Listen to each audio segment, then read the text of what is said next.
This is Cast of Wonders, the young adult fiction podcast featuring stories of the fantastic. Episode 336 for December 2018. Happy Holidays! I'm Alexis Goebel, your friendly neighborhood co-assistant editor and today's guest host. You're listening to our thematic flash fiction collections we call Little Wonders. Today's theme is Bittersweet Christmas. Love, loss, and finding light again in times of darkness.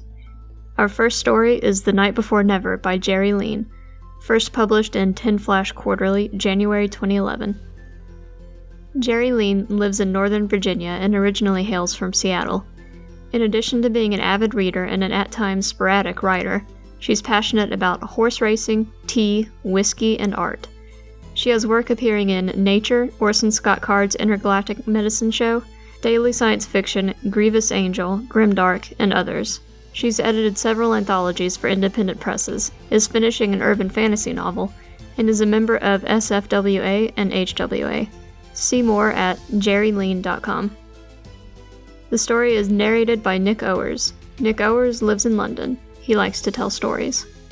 And now we've a tale to tell.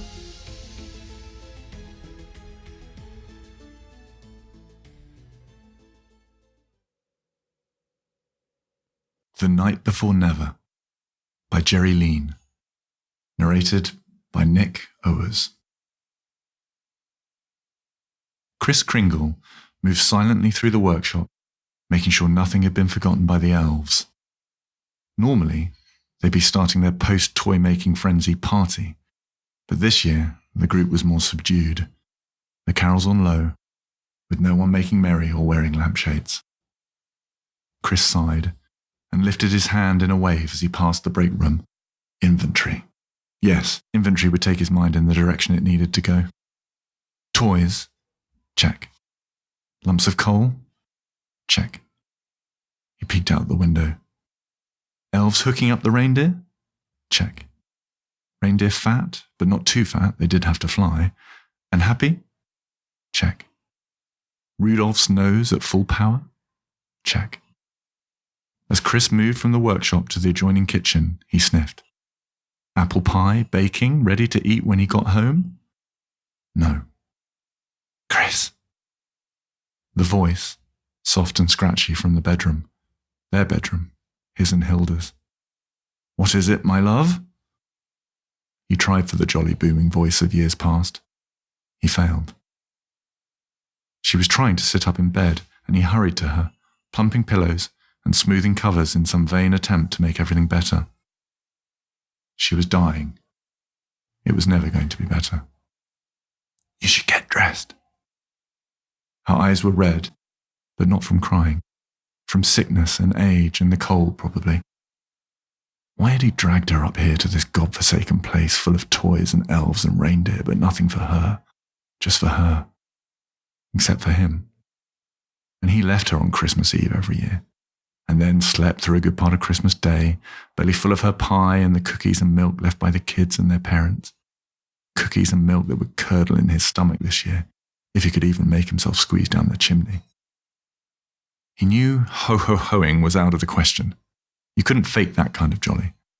Kids knew, even if they didn't understand a damn thing. Chris, it's getting late. Hilda smiled up at him, wrinkles and grey hair not hiding the girl he'd first fallen in love with. There are children waiting. Let them wait, he wanted to say. Let them wait forever. She patted his hand as if he'd said it out loud. Go, Chris. He got up slowly, never looking away, waiting for her to change her mind, to ask him to stay. But of course she wouldn't. It was why he loved her, why he'd married her, why she'd stayed all these years without a complaint. She never thought of herself first. Go, she said, then turned over and sighed. A sound he didn't think she was aware she'd made. He walked to the spare room, the closet where he kept his red suit. Red had always meant joy to him, joy and love and generosity. He wasn't sure it would ever mean that again. Sighing, he slowly opened the closet. The suit was gone. He dug through the other clothes, but it was hard to hide a scarlet and white outfit in his size. A cough sounded from the hallway. I didn't figure you needed to go out tonight.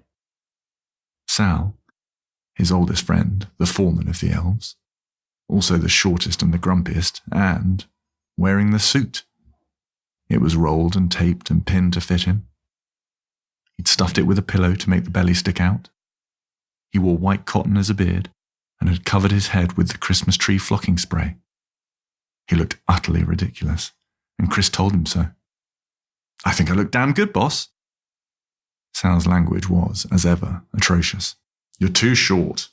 Osteodamporosis and curvature of the spine from lugging all these gifts. You watch them shut up when I tell them that. Besides, they're supposed to be sleeping. There are always some who are up." "Yeah, well, they'll get what they deserve, won't they?" Sal took a deep breath and let out a, "Ho, ho, ho, I'm your worst nightmare, you little brats." "Please tell me you won't say that." Sal's face softened. "If I promise I'll be good, will you stay home and let me do this for you? For her?" It wasn't right, an elf masquerading as Santa. It was Chris's duty. It was his job, his calling. But his wife, the only woman he'd ever loved, needed him. "Boss?" Chris nodded. "Watch Prancer. He's getting old and he sometimes steps wrong on the landing." "I know. And Rudolph, be good to him, no whip. Like I'd use a whip on any of them." Chris realized he couldn't see very well, and he blinked furiously until Sal came back into focus. "Thank you, old friend." "You're welcome." Sal glanced toward the hall. It had taken years for him and Hilda to warm up to each other. Oil and water, Chris used to say. Sal was blinking hard too. "Merry Christmas, boss." He hitched up the pants and rushed out. A moment later, Chris heard the bells on the sleigh. Then he heard a combination of a moan and a sigh from the bedroom, and hurried in. "What are you still doing here?" Hilda frowned. "Sal's taking the run tonight." "Sal is?" He nodded as he eased off his shoes and slipped under the covers with her. She cuddled in, her skin hot, so very hot. "He's full of surprises, that Sal." She pulled him down to her and kissed him gently. "Thank you." "You don't ever have to thank me. I'm just sorry we never got to spend Christmas Eve together." "There's a first time for everything." Even when it was the last time.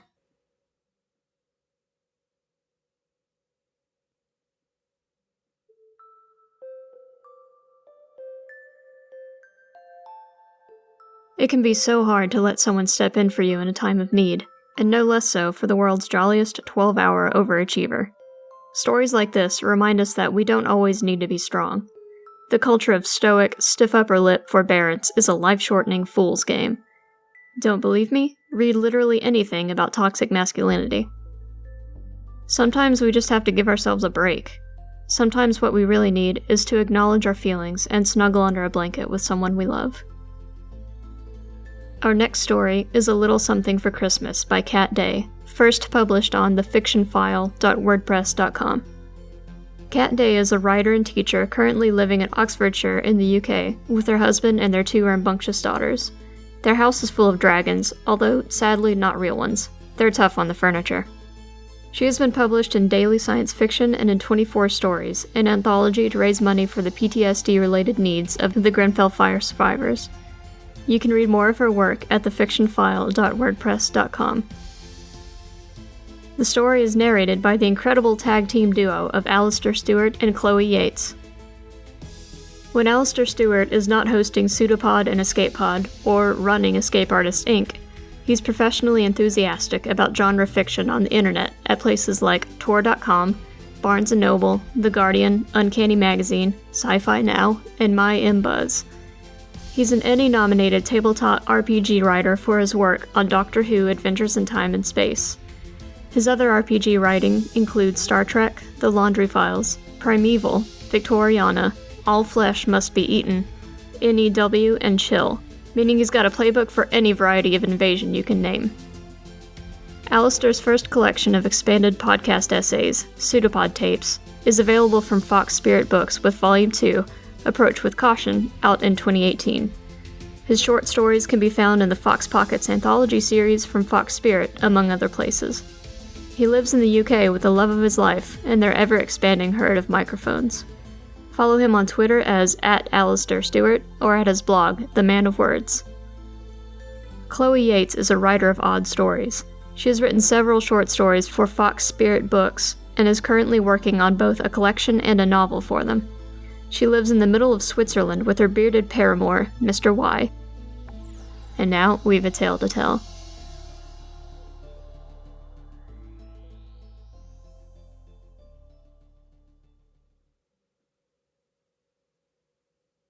A Little Something for Christmas. The tinkle of distant bells, a thump, and someone swearing. Loudly, but oddly squeakily. James started in his chair. He'd been wrapping Christmas presents, and possibly there had been one too many mugs of mulled wine. He was sure he'd only sat down for a moment. "Bugger," said a voice from the direction of the fireplace. James blinked. Hang on, he thought. We haven't got a fireplace. Hey, what happened to the TV? Who the hell are you? What the hell are you? He asked, pushing himself out of his armchair. The space on the wall where the flat-screen TV had indeed turned into a large grate, complete with the charcoaled remains of a log, a sprinkling of ashes, and a really rather nice cast-iron surround with twiddly bits. The whole thing was 3.5 feet off the ground. On the floor underneath it, brushing dust from her clothes, was a small creature wearing a long yellow coat and a hat with a large needle pushed through it. There was something that looked like a brush stuffed through her belt, and strips of brightly coloured cloth poked out of her pockets.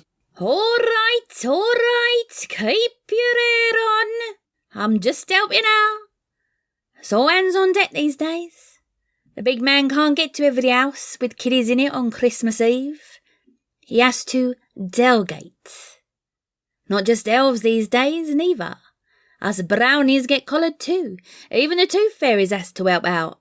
Mind you, that works out quite well. They bring presents for all the kiddies what ask for money to save up for stuff. Oh, said James, looking suspiciously at his empty mulled wine mug. That makes sense, I suppose. The brownie nodded and rummaged around in the sack. She pulled out 2 boxes wrapped in red and green paper and peered at the labels. Mabel and Maria, she read. They're yours, right? James' eyes drifted to the framed family photo on the wall. It was slightly crooked. No matter what he did, it always ended up hanging slightly crooked. He thought of the girls asleep upstairs. This was going to be their first Christmas without their mother. He'd been determined to make everything perfect, but now there were scraps of wrapping paper all over the table, bits of sticky tape on every surface, and he didn't even want to think about the mess in the kitchen. He wriggled his big toe, which was sticking painfully through a hole in his sock. Amelia would have bought him new socks. It had been a joke between them. Socks as a present, always. Birthdays, Christmas, Valentine's Day. She'd even given him a new pair as a wedding gift. He sat back down in his chair, pulled off the offending sock, threw it on the floor. Yeah, he said. The brownie had followed his gaze to the photo on the wall. It's a lot to do at Christmas, she said softly, turning back and studying him. James nodded. It had been busy enough with 2 of them in the years before. Now the mountain of jobs seemed unscalable. I meant to clean up, he said, waving a hand tiredly around the room, and maybe make some cookies. My wife always used to make cookies at Christmas. He pulled off the other sock. The brownie pushed Mabel and Maria's presents under the tree. Got any milk? She asked thoughtfully. Oh yeah, I did manage milk, said James ruefully, over there. His daughter Maria had been very insistent that they had to leave a glass of milk for Santa. James had suggested that he might prefer a nice brandy, but his older daughter, Mabel, had said firmly that even Santa shouldn't drink and drive. The brownie trotted over to the glass, sniffed it cautiously, then picked it up and downed it. Yum, she said, wiping her mouth on her sleeve. Righto, I'd better get going. Lots more deliveries to do this evening. You know how it is. You get to bed. It'll be all right. You'll see. Will it? Well, Maybe not all right. She conceded, looking at him again. She had the eyes of a Labrador, full of warm intelligence. That ain't possible, really. Nothing's perfect. And you can't just replace what's missing. But people appreciate a bit of effort. There'll be more smiles and tears, and who could ask for more than that, eh? James smiled, blinking away blurriness. Go on now, said the brownie, nodding at the door to the stairs. Those girls will have you up early in the morning, if I'm any judge. But I have to... James looked at the paper-strewn table. The brownie put the empty milk glass down. Don't you worry, she said. They'll only see the tree. And then there'll be paper everywhere anyway, right? James chuckled. Right. He looked at the wall and thought of something. You are going to fix the TV, aren't you? I don't want to sound ungrateful, but I don't think I'll manage to sort out lunch without some sort of support from Pixar. The brownie waved a hand airily. Don't you worry. It's magic, innit? All back to normal once I'm gone. It's only 'cause you ain't got a chimney. It was a good idea a few years ago, using TV screens, she added darkly, looking up at the wall. Before people started putting the bloody things halfway up the wall. Sorry. Oh, you weren't to know. Right, go on. Off with you to bed, she said, making a shooing motion. James turned obediently and put his hand on the door handle. He looked over his shoulder to see the brownie standing there, eyes twinkling in the dim light of the Christmas tree lights. She made the shooing motion again, and, shaking his head, James opened the door and trudged up the stairs. Daddy! Daddy! The bedroom was dark, but for every bit of missing light, there were 7 doses of extra noise. Daddy, it's Christmas! Squealed Maria, jumping on the bed and landing heavily on James' chest. Oof! Be careful! It's Christmas! It's Christmas! It's Christmas! Get up, Daddy! There are presents! Father, Christmas has been! All right, said James, pulling his daughter's unruly hair away from her face, where it had become stuck to a small patch of snot. You will have to get off me, though, sweetie. Okay, she said obediently, rolling off and accidentally kneeing him in the side. James swung his legs out of bed before there was any more damage and reached for his dressing gown. Where's Mabel? She went downstairs. Daddy, did you bake cookies last night? James pulled on his dressing gown and headed for the stairs.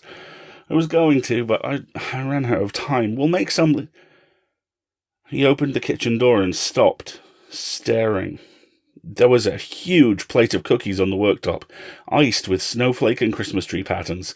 Not only that, the dirty dishes he was sure he'd left in the sink had disappeared. The floor looked spotless, the stainless steel sink gleamed. There were no crumbs anywhere. Good cookies, Dad, said Mabel from behind him.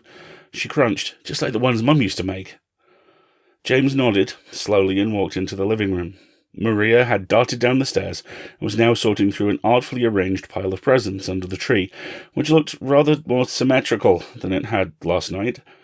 The carpet looked better than it had in years. The table was clean, and when James ran his fingers over it, the wood actually smelt faintly of polish. He looked at the wall. The family photo still hung at its familiar, slightly crooked angle, and the television was where it had always been. Daddy, there's a Christmas card in with the presents, said Maria, handing him a white envelope. James turned it over. There was nothing written on the outside, but he could just make out a jolly red Santa printed on the cardboard through the white paper. He tore it open. Inside was printed the usual Merry Christmas greeting, and underneath, in irregular, smudgy letters, another message. Thanks for the milk. I done your socks. James looked down. Laying neatly over the arm of his chair were his socks. Perfectly darned. He picked them up and smiled. Somewhere, in the distance, there was a faint tinkling of bells.